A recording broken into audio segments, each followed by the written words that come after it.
여러분 안녕하십니까? 우리의 설화에 등장하는 귀신들을 보면 억울한 경우도 있는데요. 이 악한 경우도 종종 등장합니다. 오늘은 또 어떤 얘기일까요? 한번 들어봐 주시기 바랍니다. 옛날 안동시 일직면 조탐리에 한 부부가 살았습니다. 이 모시고 살던 어머니가 돌아가셨는데 안장을 못하고 5, 6월 무더운 여름에 5일이나 지나고 말았습니다. 왜냐하면 농사일이 너무 바빠서 모내기를 끝마치고 장사를 지내기 위해서 마당 한쪽에 토롱을 해놨던 것이죠. 토롱은 흙을 모아서 쌓아서 만든 약식 무덤을 얘기하는 것입니다. 자, 남편은요 논을 갈러 가고 여자가 집에서 점심을 해서 머리에 이고 조탐리에서 1km 정도 떨어진 디디 끝쯤 가니까 길에 한 사내가 누워 있는 것이었습니다. 그 사내는 길을 가로질러 누워 있어서 이 여자가 지나갈 수가 없었습니다. 그런데 돌아갈 길도 없고 해서 아이고 길 좀 비켜주이소, 이래 길에 누워 있으면 왜 안 입게요, 길 좀 비켜주이소 하고 사정을 했습니다.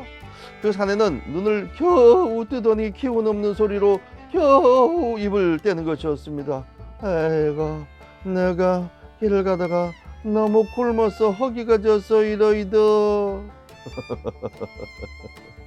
여자는 그래서 머리에 이고 있던 밥이 든 함지박을 내려서 그 사내에게 밥을 덜어 주었습니다. 사내는 허겁지겁 밥을 먹고 정신을 차렸습니다. 그런데 여자를 보니까 상복을 입고 있는 것이었습니다. 참 잘 모신다. 내 이 은공을 하나 해야 될 텐데 보니까 내 상주 같은데 내가 몇 자리나 하나 잡아줄까요? 라고 말하더니 마침 아직 장례를 못 치른 시어머니가 생각난 여자는 그 사내를 집으로 데리고 왔습니다. 그런데 알고 봤더니 그 사내는 아주 훌륭한 직관이었던 것이었습니다. 이튿날 이 직관은 남편을 데리고 앞산 꼭대기로 가서 한 곳에 패처를 놓고 보니까 가히 그 자리가 명당이었습니다. 모내기를 끝내놓고 묘를 여기에 쓸 수 있도록 좌향 표시를 해 주었습니다. 표시를 마치고 직관은 내가 이래 왔다가 3년 만에 열을 다시 옵니다. 그때 들리지요? 하고는 이제 가버렸습니다. 모내기가 끝나고 풍수가 표시해 놓은 대로 장사를 지냈습니다. 그런데 그 집은 장례를 치른 지 3년 만에 망해버리고 말았습니다. 풍수가 3년 만에 다시 돌아와 보니까 집이 쑥대밭이 되어 있는 거예요. 그래서 마을 사람들에게 물었습니다. 이 집이 왜 하다 이래 됐지요? 그러자 마을 사람들이 그 집 어머니가 죽어서 장사를 지내고 3년 만에 망해보십니다. 그러자 이 직관은 패처를 들고 잘 못해서 내가 남의 신세를 망치게 했구나 라고 생각한 직관은 자기가 보아준 맷자리로 돌아가서 다시 패처를 놓고 보니 그때는 봤더니 천하에 묘쓸 자리가 아니었던 것이었습니다. 그렇다면 실수를 한 것일까요? 아니면 그때는 그 자리가 명당으로 나왔을까요? 그래서 그 풍수는 까짓 이 패처를 가지고 다니다가는 남을 더 망하게 할지도 모르겠다 싶어서 그 묘 앞에서 패처를 큰 돌로 부수어 버리려고 막 돌을 높이 들었는데 그 순간 산중턱에서 이런 소리가 들려왔습니다. 성님아, 그 패처를 깨뜨리지 마라우라우라우라우라우. 죽은 망혼이 대명산에 묻힐 복이 아니다우다우다우다우다우.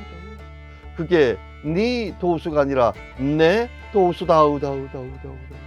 죽은 망혼이 남한테 못할 짓을 너무 많이 해서 명산에 묻힐 복이 아니다우다우다우다우 하는 신령의 목소리가 산을 울렸다는 것입니다.